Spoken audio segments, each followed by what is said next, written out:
দেখে মনে হবে শিরায় ডুবানো কোনো স্পঞ্জি রসগোল্লা। আজকে একদম কম সময়ে কম খরচে খুবই মজাদার একটা আমরা টক ঝাল মিষ্টি আচার রেসিপি শেয়ার করছি। টক ঝাল মিষ্টি আমড়ার আচারের এই রেসিপিটি এতটাই মজাদার হয়েছিল, এটাকে আর সংরক্ষণ করব কি, চুলা থেকে নামানো মাত্রই ফুরিয়ে যাচ্ছিল। বাজারে এখন প্রচুর পরিমাণে আমড়া পাওয়া যাচ্ছে, সো এখনই আমড়া দিয়ে রং বেরঙের আচারের রেসিপি তৈরি করার সময়। So let's get cooking and welcome back to দিলশাহারাজ ওয়ার্ল্ড। আমড়ার আচারটা তৈরি করার জন্য ফার্স্টে আমি আমড়ার খোসা ছাড়িয়ে নিয়েছি। এরপর আমড়ার গায়ে যে এক্সট্রা কষগুলো রয়েছে এগুলোকে পরিষ্কার করে ধুয়ে নিতে হবে।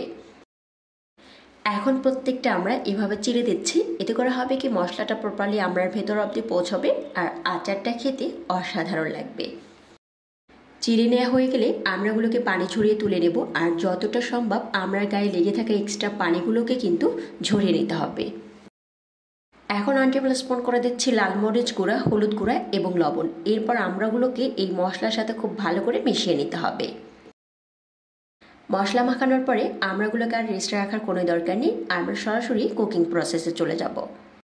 একটা কড়াইয়ে আমি ম্যারিনেট করে রাখা আমড়াগুলোকে দিয়ে দিলাম, আর তাতে আমি 1 কাপ দিয়ে দিচ্ছি চিনি।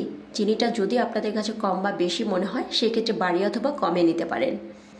এখন আর এখানে কোনো ধরনের পানি অ্যাড করব না। 1.5 থেকে 2 মিনিটের জন্য চুলার আঁচকে মিডিয়াম এবং লোয়ের মাঝামাঝি লেভেলে রেখে জাল করলেই দেখবেন চিনিটা গলে অনেকটা শিরা তৈরি হয়ে গিয়েছে। আর এই শিরা দিয়ে কিন্তু পুরো আমরা আচার রেসিপিটি তৈরি করে নেব, এতে কোনো ধরনের পানি অ্যাড করব না। এখন একটি ঢাকনা দিয়ে এই আমড়াগুলোকে কুক করে নেব টানা 10 মিনিটের জন্য। আমড়াগুলো কিন্তু প্রায় 70 অথবা 75% মতন সিদ্ধ হয়ে গিয়েছে। আমরা দিয়ে অনেক ধরনের আচার রেসিপি ট্রাই করেছেন বা খেয়েছেন, তবে এই আচার রেসিপিটি একদমই ডিফারেন্ট। এটা খেতে টক ঝাল মিষ্টি আর খুবই ভালো লেগেছিল। আমড়াটা কীরকম সিদ্ধ হয়েছে আমি একটা কাঁটা চামচ দিয়ে একটু খুঁচিয়ে দেখিয়ে দিচ্ছি। সো এখন আমি ভিন্ন একটা প্যানে 1 কাপ থেকে একটু কম নিয়েছি সরিষার তেল। তেলটা যখন গরম হয়ে যাবে এতে আমি 2টা তেজপাতা এবং 3টার মতন শুকনো মরিচ এভাবে কাঁচি দিয়ে কেটে কেটে দিচ্ছি। আমি এখানে শুকনো মরিচটা কেটে দিচ্ছি কারণ শুকনো মরিচের এক্সট্রা ঝালটা থাকবে আর শুকনো মরিচের থেকে দারুণ একটা ফ্লেভার আসবে। এখন এগুলোকে মিনিট খানিক মতন ভেজে নেব।